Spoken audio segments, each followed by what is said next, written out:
So continuing on our theme of quality, we're going to start and look into some of the nuts and bolts of the hoist and look at some of the features and design benefits of the hoist itself.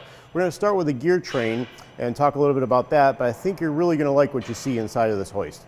Here you have your gear train. Now this is a display cutaway, so these wouldn't of course be all shiny and new on the inside. This section here you see would be inside of an oil bath. But the thing I want to point out here is every gear that you see in your every shaft is actually machined by the manufacturer to very strict high quality tolerances.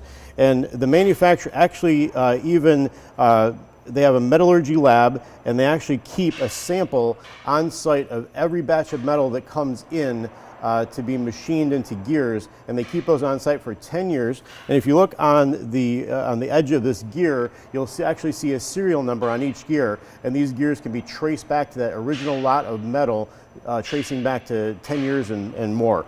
So, and then one of the things we talked about the quality of the hoist and the fact that it's a very quiet operation. That's because all of these gears are manufactured on site to strict tolerances, and they're made to match each other. So these are not gears that are bought in the open market and matched together. These are manufactured specifically to go together in the configuration you see here.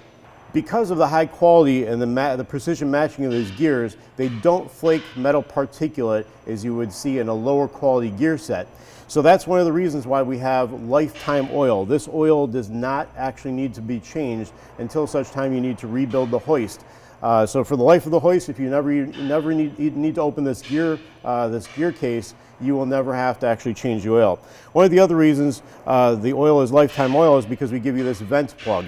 So this vent plug would be installed in the top of the hoist when it's installed, and it vents the pressure from the gear case, and that makes the oil stay in there and everything runs nice and smoothly.